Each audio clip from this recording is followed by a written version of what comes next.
উপস্থিত সম্মানিত জুমা জামাতের মুসল্লি সাহাবান, রমজান বিষয়ক আমরা গত 2 জুমা ধরে আলোচনা করে আসতেছি। আজকের জুমার আলোচনাতে রমজান সংশ্লিষ্ট কিছু কথা, সাথে যাকাত দেওয়ার ফজিলত, না দেওয়ার শাস্তি এবং কোন কোন শর্ত পাওয়া গেলে ফরজ বিধান যাকাত আপনাকে দিতেই হবে, সে বিষয়ের উপর আলোচনা হবে। আল্লাহ পাক করণীয় বিষয়গুলো আমল করার, বর্জনীয় বিষয়গুলো বর্জন করার তৌফিক দান করুন, আমিন। প্রথমে আসুন রমজান সংশ্লিষ্ট কিছু কথা আমরা জানি।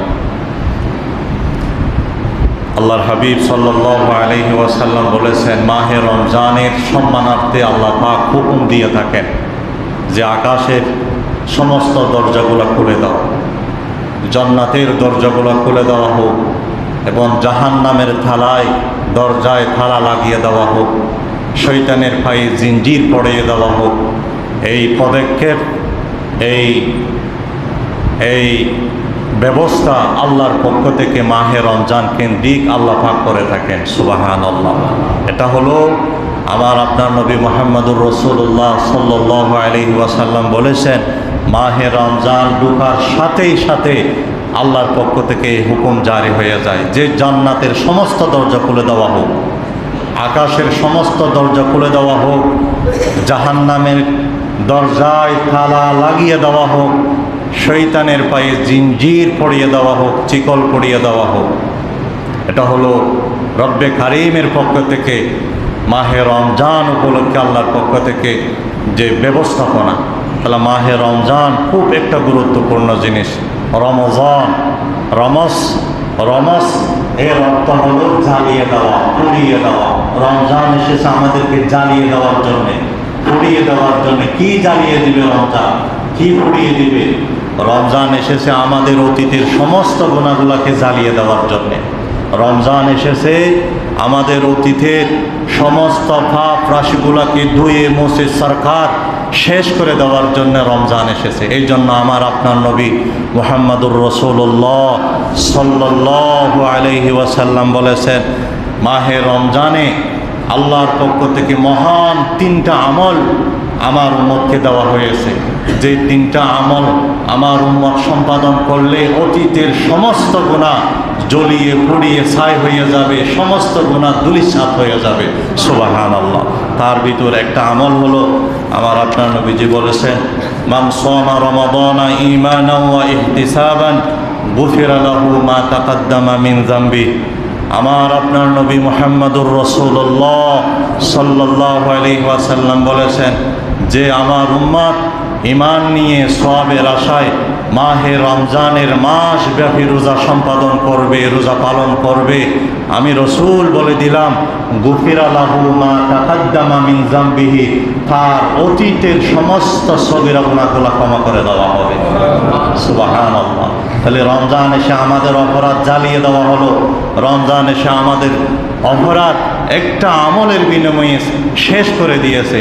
কেউ যদি মাহে রমজানের মাস ব্যাপী রোজা রাখতে পারে, আল্লাহর হাবিব বলেছেন তার অতীতের সমস্ত সগীরা গুনাহগুলো ক্ষমা হয়ে যাবে। সুবহানাল্লাহি ওয়া বিহামদিহি।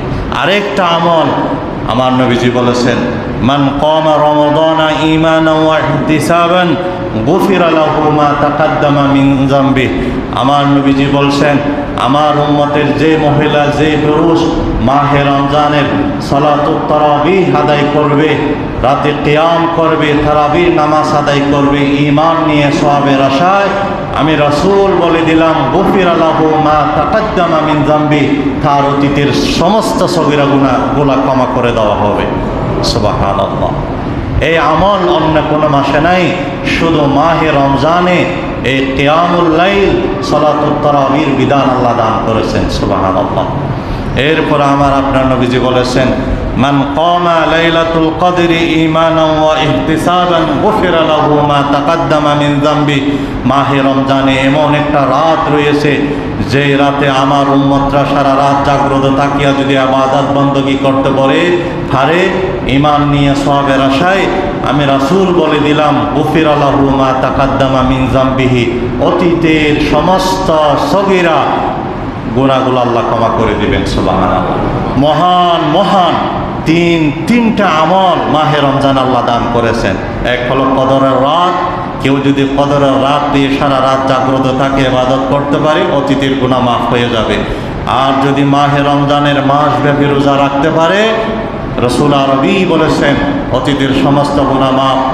সালাতুল তারাবিহ যদি আদায় করে অতীতের সমস্ত গুনাহগুলো মাফ। সুবহানাল্লাহ।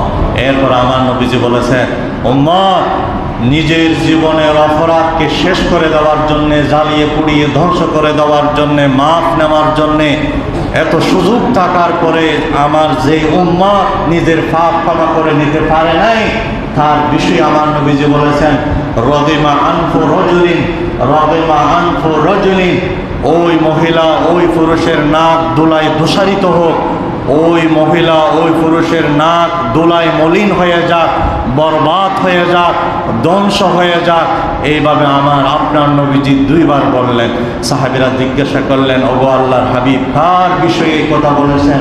তখন আমার আপনার নবীজি বলেছেন যে মাহে রমজানের নামক রহমত, নাজাত, মাগফিরাতের মাস পেয়ে নিজের জীবনের অপরাধ ক্ষমা করে নিতে পারে নাই, আমি রাসূল তার বিষয়ে বলেছি, তার নাক দোলায় দূষারিত হোক, তার নাক দোলায় মলিন হয়ে যাক, তার জীবন বরবাদ হয়ে যাক। নাউযু বিল্লাহি মিন যালিক। আরেক শ্রেণীর কথা এরপরে সাহাবীরা বলছেন, ওগো নবী, দ্বিতীয়বার কার জন্য বলেছেন? নবীজি বলেছেন, ওই মহিলা ওই পুরুষ যে তার মা বাবাকে বৃদ্ধ অবস্থায় পেল, মা বাবার খেদমত করে, ভালো আচরণ করে, মা বাবাকে সেবা দিয়ে যে জান্নাত দিতে পারল না, সেই যুবক সেই যুবতী ধ্বংস হয়ে যাক।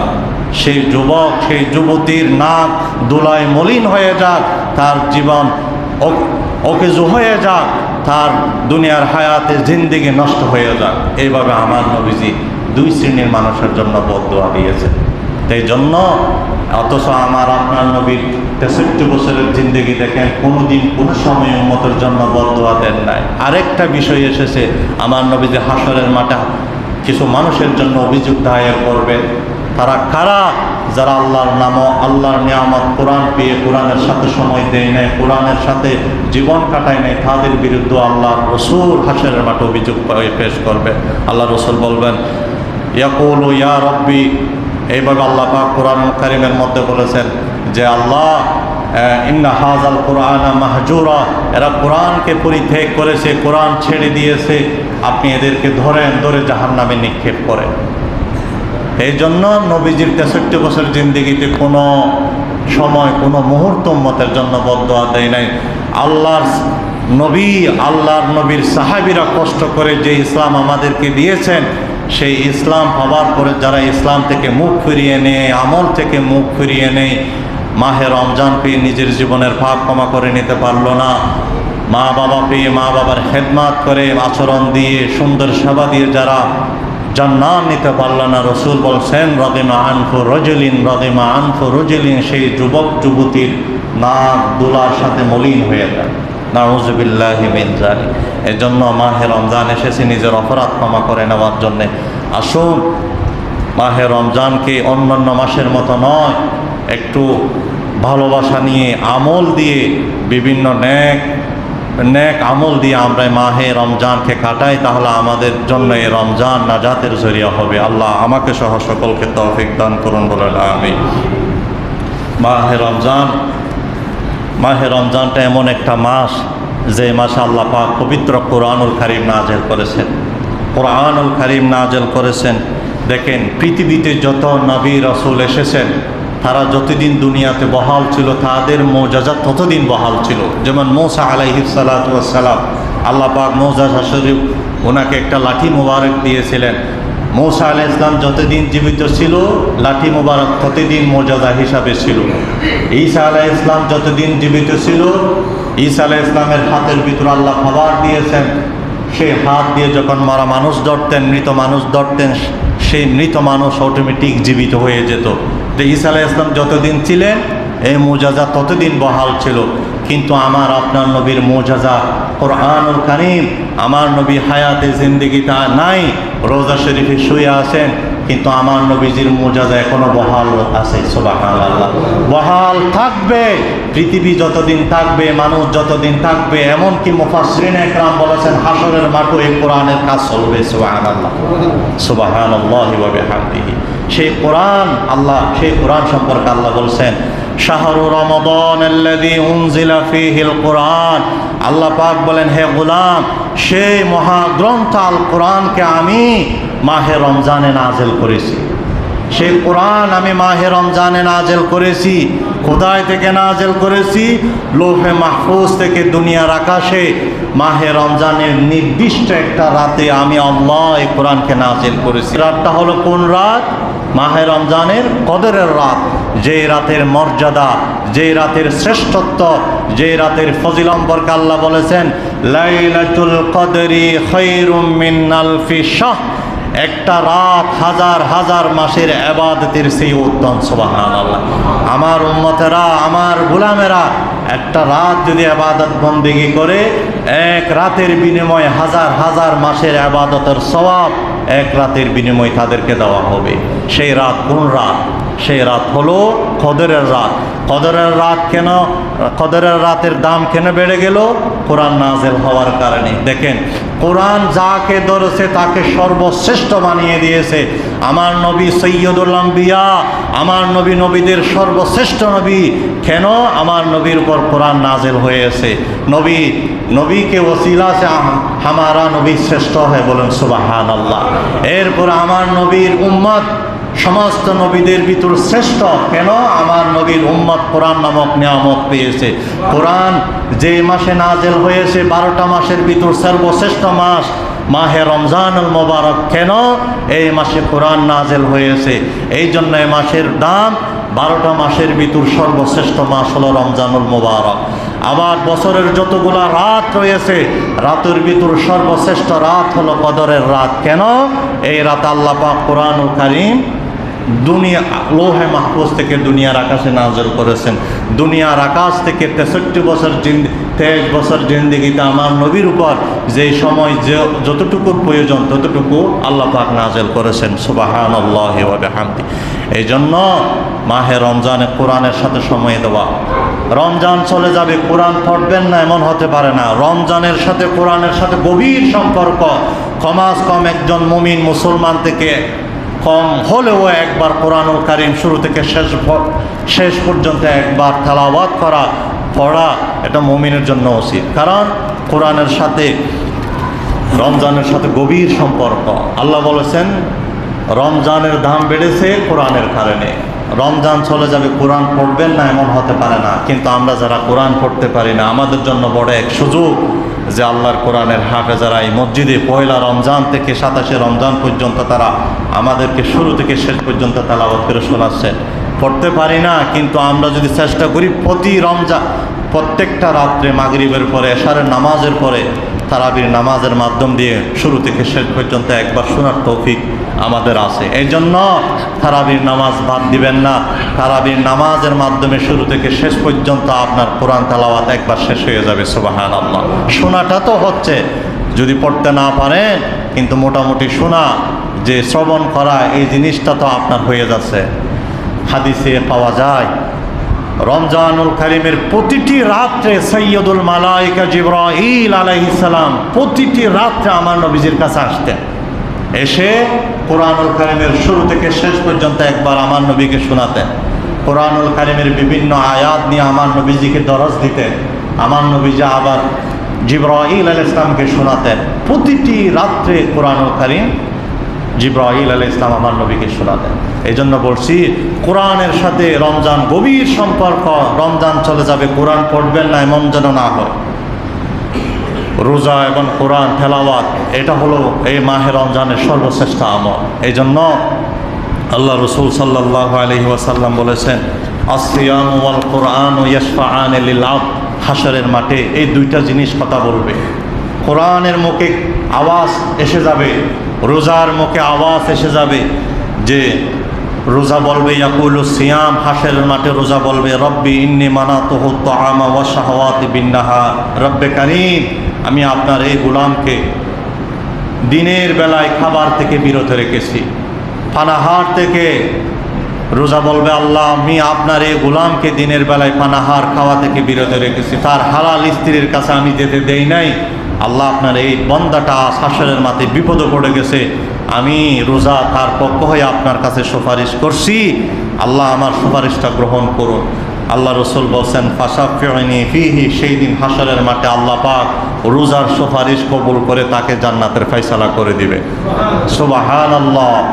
এরপরে ওয়ায়াকুলুল কোরআন, কোরআন বলবে আল্লাহ মানাতুহুন নাওমা বিল্লাইল, আমি আপনার এই বান্দাটাকে ঘুমে ব্যাঘাত করেছি, তাকে ঘুমে ব্যাঘাত করেছে, সারাদিন রোজা রেখেছে, শরীর দুর্বল হয়ে গেছে, কমজোর হয়ে গেছে। মাগরিবের পর ইফতার করার পর হালকা সময় একটু আরাম করে আবার 1 ঘন্টা পর্যন্ত কোরআন সে শুনেছে। আল্লাহ রাতের ঘুমে তাকে আমি ব্যাঘাত করেছি। আল্লাহ আজকে সেই বান্দাটা হাসরের মাঠে বিপদে পড়ে গেছে, আমি কোরআন তার পক্ষ হয়ে আপনার কাছে আর্জি করছি তাকে একটু বিপদ থেকে বাঁচাইয়া দেয়। তখন সেই দিন আল্লাহ রসুল বলছেন কোরআনের শাফাআত আল্লাহ তাআলা সাথে সাথে গ্রহণ করে নেবেন। সুবহানাল্লাহ। এই জন্য কোরআন পড়বেন, পড়তে না পারলে তারাবির নামাজে অ্যাটেন্ড হয়ে কোরআন তেলাওয়াত শোনার জন্য চেষ্টা করবেন। হাসরের মাঠে এই দুটো জিনিস আমার আপনার জন্য শাফাআত করবে, আল্লাহ তৌফিক দান করুন, বলো না আমিন। এরপরে মাহে রমজান আসলো আমাদের জীবনকে পরিবর্তন করার জন্যে। রাসূল আরবি সাল্লাল্লাহু আলাইহি ওয়াসাল্লাম বলছেন রমজানের রোজা রাখার সাথে সাথে সমস্ত অপকর্ম বাদ দিয়ে ফেলতে হবে। অন্যায়, অবিচার, মিথ্যা কথা, বানাবটি, 2 নম্বরই কাজ, যত ধরনের ভেজাল আছে এগুলা রোজা রেখে করা যাবে না। কারণ রাসূল আরবি সাল্লাল্লাহু আলাইহি ওয়াসাল্লাম বলছেন মান লাম ইয়াদা কাওলা যুরি ওয়াল আমালা বিহি, যে ব্যক্তি রোজা রাখলো কিন্তু মিথ্যা কথা ছাড়লো না, ধোঁকাবাজি ছাড়লো না, 2 নম্বরই ছাড়লো না, গুনাহের কাজ ছাড়লো না, আল্লাহ রসুল বলছেন তার না খেয়ে থাকা, তার না করে থাকা কোনো প্রয়োজন নাই, তার কোনো রোজা থেকে সে ফলাফল পাবে না। তার না খেয়ে থাকা, রোজা রাখার তার কোনো প্রয়োজন আল্লাহর কাছে নাই। অর্থাৎ রোজা রেখে যদি 2 নম্বরই করেন, মিথ্যা কথা বলেন, গুনাহের কাজ করেন, আপনার রোজার খবরটা থাকবে, রোজার ভিতর মগজ রোজ যে জিনিস এটা সব নষ্ট হয়ে যাবে। এই জন্য রসুল বলছেন এগুলো বাদ দিতে হবে, যদি না দেন রোজা রেখে কোনো ফায়দা নেই, এই রোজা আল্লাহর কাছে কোনো প্রয়োজন নেই। আল্লাহ পাক আমাকে সহ সকলকে এই মাহে রমজানের রহমত, নাজাত, মাগফিরাত, বহুমুখী কল্যাণ নিজের জন্য, নিজের ছেলে মেয়ের জন্য, পরিবারের জন্য আনার জন্য কান্নাকাটির মাধ্যমে, মোনাজাতের মাধ্যমে, জিকির আজকার ফিকিরের মাধ্যমে, দুরুদের মাধ্যমে মাহে রমজানের দিন অতিবাহিত করার তৌফিক আল্লাহ দান করুন, আমিন। তো দুরূদ শরীফ পড়ি আল্লাহুম্মা সাল্লি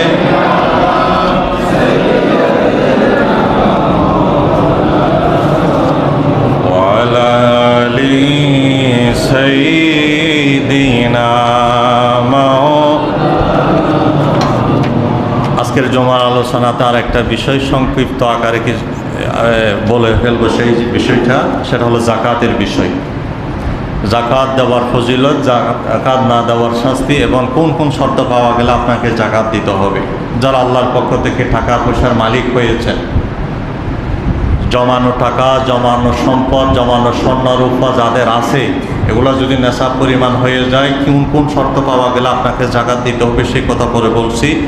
কেউ যদি জাকাত আদায় না করে, জাকাতের মালিক হওয়ার পরে যদি কেউ জাকাত আদায় না করে, তার পরকালীন শাস্তি কী হবে? আল্লাহ পাক কোরআনুল কারিমে বলছেন ওয়াল্লাযীনা ইয়াকনিযুনা আয-যাহাবা ওয়াল ফিদ্দাতা ওয়া লা ইউনফিকুনাহা ফী সাবিলিল্লাহ, যারা স্বর্ণ রূপা এবং জাকাতের সম্পদ জমা করে রাখে, ওয়ালা ইউনফিকুনাহা ফী সাবিলিল্লাহ, তা থেকে আল্লাহর রাস্তায় খরচ করে না, এগুলার জাকাত আদায় করে না। আল্লাহ তাআলা বলছেন হাবিব ফাবাশশিরহুম বিআযাবিন আলীম, ও নবী, ও আমার বন্ধু, আপনি সেই মানুষগুলাকে সুসংবাদ দিয়ে দেন, সেই বিষয়ই বলে দেন, তাদেরকে সুসংবাদ দেন, বিআযাবিন আলীম, বেদনাদায়ক শাস্তির সুসংবাদ দিয়ে দেন, বেদনাদায়ক শাস্তির কথা তাদেরকে একটু জানিয়ে দেন। সেই শাস্তি কি? ইয়াউমা ইউহমা আলাইহা ফি নারি জাহান্নাম। আপনার জাকাতের টাকা, জাকাতের সম্পদ, জাকাতের স্বর্ণরূপা যেগুলো আপনি দেন নাই, সেই সম্পদগুলোকে জাহান্নামের আগুনে পোড়া হবে। একটা লাঠি বানানো হবে অথবা এরকম একটা কিছু বানানো হবে, বানানোর পরে ফাতুকওয়া বিহা জিবাহুহুম ওয়া জুনুবুহুম ওয়া যুহুরুহুম, তা দিয়ে আল্লাহ পাক গরম করে লাল করে তার কপালে তার পিঠে দুই পাশে সেক দেওয়া হবে, আগুনের তাপ লাগিয়ে দেওয়া হবে। যে জাকাতের টাকা না দিয়ে যেগুলো আপনি খেয়ে ফেলেছেন ওই টাকাগুলোকে গরম করে লাল একটা কিছু করে কপালে পিঠে দুই পাশে আগুনের তাপ লাগিয়ে দেওয়া হবে। এবং আল্লাহ পাক সেদিন বলবেন হাদা মা কানাসতুম লিআনফুসিকুম, এই যে তোমরা বুক করো যে সম্পদ সঞ্চয় করে রেখেছিলে জাকাত না দিয়ে, জাকাত দেওয়ার তোমার দায়িত্ব ছিল, ফরজ ছিল, সেই জাকাতের না দিয়ে যেগুলো তুমি খেয়ে ফেলেছো এর মজা তুমি অনুভব করো। ফাজুকু মা কুনতুম তাকনিজুন, আজ তুমি স্বাদ আস্বাদন করো, আজ তুমি স্বাদ গ্রহণ করো যা তুমি সঞ্চয় করে রেখেছিলে। দেওয়ার কথা না দিয়ে যেগুলো খেয়ে ফেলেছো এর স্বাদ আস্বাদন করো। দেখেন কত ভয়ঙ্কর শাস্তি। যারা জাকাতের মালিক হওয়ার পরে জাকাত দিবে না সেই সম্পদ হাসরের মাঠে গরম করা হবে এবং লাল একটা কিছু করে তাফসীরের কিতাবে লিখেছে লাঠি বানানো হবে, লাঠি বানাইয়া কপালে পিঠে ছেক দেওয়া হবে এবং সেই দিন আল্লাহ বলবেন তুমি আজ স্বাদ আস্বাদন করো, মজা ভোগ করো। এটা হলো পরকালীন শাস্তি আল্লাহর পক্ষ থেকে। এরপরে আমার আপনার নবীজি সাল্লাল্লাহু আলাইহি ওয়াসাল্লাম বলেছেন এই হাদিসটা হযরত আবু হুরায়রা বর্ণনা করেছেন। আল্লাহ নবীজি সাল্লাল্লাহু আলাইহি ওয়াসাল্লাম বলেছেন মান আতাহুল্লাহু মালান ফালাম ইউদ্দি যাকাতাহু, যে ব্যক্তি আল্লাহর পক্ষ থেকে সম্পদশালী হলো, জাকাতের মালিক হয়ে গেল, মালিক হওয়ার পরে ফালাম ইউদ্দি যাকাতাহু, জাকাত আদায় করল না, সেই জাকাতের সম্পদগুলোকে মুসিলালাহু মালুহু ইয়াউমাল কিয়ামা, সেই সম্পদগুলোকে হাসরের মাঠে সুজাআন আকরা, একটা বিষাক্ত সাপে আল্লাহ পরিণত করবে। যে সাপ থেকে বিষাক্ত দুইটা ধাপ থাকবে ছোবল মারার জন্যে, লাহু জাবিবাতান, ছোবল মারার জন্য দুইটা ঠোঁট থাকবে এবং ইউতাওবিকুহু ইয়াউমাল কিয়ামা, যে জাকাত আদায় করে নাই তার গলায় পেঁচিয়ে দেওয়া হবে। পেঁচিয়ে দেওয়ার পরে সুম্মা ইয়াখুযু বিলিহজিমাতাইহি, তারপর তার দুই গলার পাশে লটকিয়ে তার দুই গালের এই গোস্তর উপর ছোবল মারতে থাকবে, আঘাত দিতে থাকবে। এরপরে সেই বিষাক্ত সাপ বলবে, সেই দিন কথা বলবে ইয়াকুলু আনা মালুক, হে আল্লাহর গোলাম আমি তোমার সম্পদ, ওয়া আনা কানজু, আমি তোমার সঞ্চয় করা রাখা সম্পদ। যে সম্পদ তুমি মানুষকে দাও না, এতিমকে দাও না, অসহায়কে দাও নাই, তোমার উপর জাকাত খরচ ছিল, জাকাতের টাকা দাও নাই, সেই সম্পদ আজ তোমার জন্য হাসরের মাঠে বিষাক্ত সাপে পরিণত হয়েছে। এই জন্য যারা সম্পদশালী হয়েছেন জাকাত হিসাব করে এটা দিয়েই ফেলতে হবে। নামাজ পড়া যেমন ফরজ, মাহে রমজানের রোজা রাখা যেমন ফরজ, সামর্থ্যবান হলে আল্লাহর ঘর পর্যন্ত যাওয়া আসার সামর্থ্য রাখলে যেমন হজ করা ফরজ, জাকাত দেওয়াও আপনার উপর ফরজ, জাকাত দেওয়াও ফরজ। এখানে আপনার উপর সব সম্পদ আপনার না, এখানে ইতিম অসহায় গরিবের জন্য রয়েছে। লিসাইল ওয়াল মাহরুম, মাহরুম যারা আছে, সাইল যারা আছে তাদের জন্য এখানে হক রয়েছে আল্লাহর পক্ষ থেকে। কত সুন্দর বিধান। 2.5 টাকা, হাজারে লাখে 2,500 টাকা, এভাবে আপনি হিসাব করে আপনার জাকাতের হিসাব আপনাকে দিয়ে ফেলতে হবে। যদি না দেন হাসরের কঠিন মাঠে আপনাকে শাস্তির সম্মুখীন হতে হবে। আপনি কি করবেন না দিয়ে? আল্লাহ না করুক ভুল করে যদি আপনার মৃত্যু হয়ে যায়, আপনার সম্পদ থেকে যাবে, আপনার সম্পদটা আপনার ছেলেমেয়েরা ভোগ করবে, কিন্তু আপনি তো কবরের কঠিন শাস্তির সম্মুখীন হবেন। আপনি জাকাত দিলে আপনি গরিব হবেন না, সেই বিষয়ে আমার আপনার নবীজি সাল্লাল্লাহু আলাইহি ওয়াসাল্লাম বলেছেন মান আদ্দা যাকাতা মালিহি ফাকাদ যাহাবা আনহু শাররুহু, যে ব্যক্তি তার মালের সম্পদ হিসাব করে জাকাত বের করবে, আমার নবীজি বলেছেন যাহাবা আনহু শাররুহু, তার সম্পদ থেকে অমঙ্গল দূর হয়ে যাবে, তার সম্পদ নষ্ট হবে না, তার সম্পদ ধূলিসাৎ হয়ে যাবে না, তার সম্পদ ভূমিকম্প এসে ধ্বংস করে দিবে না। সমস্ত মানুষের কথার ভিতর সন্দেহ থাকতে পারে, কিন্তু একজন মহামানব যার কথার ভিতর কোনো সন্দেহের সুযোগ নাই, তিনি হলেন আমার আপনার নবী মুহাম্মদুর রাসূলুল্লাহ সাল্লাল্লাহু আলাইহি ওয়াসাল্লাম। তিনি বলেছেন তিনিই বলেছেন, যে ব্যক্তি জাকাতের মাল হিসাব করে জাকাত দিয়ে ফেলবে তার সম্পদ অমঙ্গল থেকে দূরে থাকবে, তার সম্পদ কোনোদিন ধ্বংস হবে না। জাকাত দিয়েছেন মানে আপনার সম্পদ এখন সেফটিতে আছে, জাকাত দিয়েছেন মানে আপনার সম্পদ নিরাপদে আছে। আকাশ আর জমিনের মালিক আপনার সম্পদগুলোকে হেফাজত করবে, আল্লাহ এবং আল্লাহ রসুলের উপর দায়িত্বই থেকে যাবে সেটা। এই জন্য জাকাত দিলে গরিব হবেন না, আপনি হিসাব করে লাখে 2,500 টাকা করে আপনি জাকাত দিয়ে ফেলবেন, এটা আপনার উপর দায়িত্ব। যারা জাকাত দেয় না তাদের বিষয়ে আমার নবীজি সাল্লাল্লাহু আলাইহি ওয়াসাল্লাম বড় ধমক দিয়েছেন। যারা জাকাত দেয় না তারা আল্লাহ তাদের প্রতি এমন নারাজ যে আল্লাহ রসুল বলেছেন, আল্লাহর মনে চায়, আল্লাহর কুদরতে মনে চায় আকাশ থেকে পানি বন্ধ করে দেওয়া, বৃষ্টির পানি বন্ধ করে দেওয়া। তারপরে আল্লাহ বৃষ্টির পানি বন্ধ করে দেয় না কেন? হাদিস শরীফে এসেছে, লাউলাল বাহায়েম, যদি পশু পাখি, ছোট মাসুম বাচ্চা, অবেলা নারী পুরুষ যদি না থাকতো, দুর্বল শ্রেণীর মানুষ যদি না থাকতো, আল্লাহ আকাশের পানি বন্ধ করে দিতেন। তাদের প্রতি এত নারাজ হয়ে যান, কেন জাকাত দিবে না? রোজা নামাজ পড়া যদি ফরজ এটা বুঝতে পারেন, রোজা রাখা ফরজ এটা যদি বুঝেন, হজ করা ফরজ এটা যদি বুঝেন, জাকাত দেওয়া ফরজ এটা কেন বুঝবেন না? কিছু সম্পদ জমা করা সম্পদ থেকে দিতে কষ্ট লাগবে, কষ্ট লাগার ভিতরে আলাদা একটা মজা রয়েছে, কারণ সেখানে আল্লাহ হুকুম করেছেন, বলেন সুবহানাল্লাহ। এই জন্য আপনি হিসাব করে আপনার জাকাতগুলো আপনি দিয়ে ফেলবেন। এবার আসুন, কোন কোন শর্ত পাওয়া গেলে আপনাকে জাকাত দিতে হবে? অনেকগুলা শর্ত থেকে 5টা শর্ত জামে মানে, যেগুলো আদায় করলে কমপ্লিট হয়ে যাবে। 1 নাম্বার হলো 5টা শর্ত পাওয়া গেলে অবশ্যই আপনাকে জাকাত দিতে হবে। 1 নাম্বার সাহেবের নেশাব হওয়া। সাহেবের নেশাব হওয়া মানে নিসাব পরিমাণ সম্পদের মালিক হওয়া, এটা হলো একটা। এরপরে ব্যাখ্যা আসবে। 2 নাম্বার হলো হালানিল হাউল, চন্দ্রমাস হিসাব করে 1 বছর পরিপূর্ণ অতিবাহিত হওয়া। নেশাব পরিমাণ সম্পদের মালিক হওয়ার পরে যে তারিখ থেকে আপনি মালিক হয়েছেন, আগামী ওই বছর ওই তারিখ ওই দিন পর্যন্ত টাকাগুলো থাকা, বা ওই দিনে আপনার কাছে টাকাগুলো জমা থাকা, 1 বছর অতিবাহিত হওয়া। এরপরে আরেকটা হলো আল মিলকিয়া, সম্পদের উপর পূর্ণ মালিকানা থাকা। নেশাবের যে মালিক হয়েছেন এগুলো সম্পূর্ণ আপনার টাকা, অথবা আপনারা যৌথ আছেন দুই ভাই, আপনারা দুজনের টাকা যেগুলো নেশাব পরিমাণ পর্যন্ত পৌঁছে গেছে। এরপর আরেকটা হলো আজিয়াদা, প্রয়োজনীয় সম্পদের অতিরিক্ত হওয়া, অর্থাৎ সম্মানজনক একটা জীবন যাপন করার পরে, ছেলে মেয়ে বউ বেটি ঘরের খরচ টরচ যাওয়ার পরে অতিরিক্ত যে টাকাগুলো থাকবে, খাওয়া দাওয়ার পরে, ছেলে মেয়ের খরচ টরচ দেওয়ার পরে অতিরিক্ত যে টাকাগুলো জমা থাকবে, সেই টাকা যদি নেশাব পরিমাণ হয়ে যায় তাহলে সেই টাকার উপর আপনার উপর জাকাত খরচ হবে। এরপর আরেকটা হলো ঋণ, আদমদ্দিউন, ঋণ না থাকা। ঋণ না থাকা, আপনার নেশাব পরিমাণ সম্পদের মালিক হয়েছেন, আবার প্রচুর পরিমাণ ঋণও আছে, তাহলে আপনার উপর জাকাত খরচ না। এই 5টা শর্ত। তবে ঋণ 2 প্রকার, একটা হলো অভাবের কারণে ঋণ, আর একটা হলো বিলাসিতার জন্য ঋণ, ব্যবসার উন্নতির জন্য ঋণ।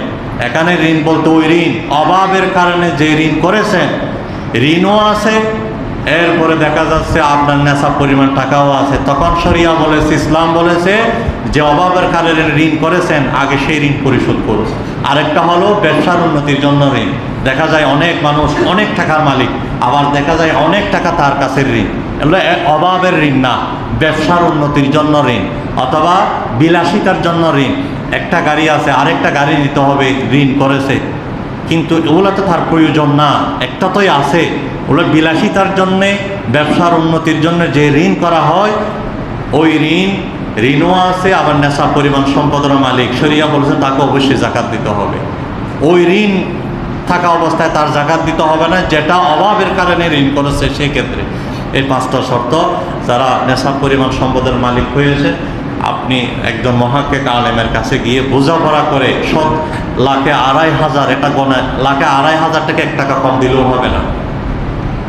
মনে করেন আপনার জাকাত এসেছে 1 লক্ষ টাকা, আপনি 50,000 টাকার শাড়ি কাপড় দিয়ে দিলেন, এটা আল্লাহর সাথে প্রতারণা, আল্লাহর সাথে ধোঁকাবাজি করা। আল্লাহ বলেছেন যতটুকু, যেমন ফজরের 2 রাকাত ফরজ নামাজ যেমন আমাদের উপর ফরজ করা হয়, সেখানে যেমন 1 রাকাত করা যাবে না, জোহরের 4 রাকাত যেমন ফরজ করা হয়েছে সেখানে যেমন 3 রাকাত করা যাবে না, শরিয়া বলেছেন লাখে 2,500 টাকা দিতে হবে, সেখানে আপনি যদি 2,000 দেন হবে না। এই জন্য হিসাবে মিলাইয়া এটা আল্লাহ পাক মুমিন মুসলমানদের জন্য ফরজ করে দিয়েছেন। যে কথাগুলো বলেছি করণীয় বিষয়গুলো আমল করার, বর্জনীয় বিষয়গুলো বর্জন করার আল্লাহ তৌফিক দান করুন, আমিন। ওয়া আখির দাওয়ানা আনিল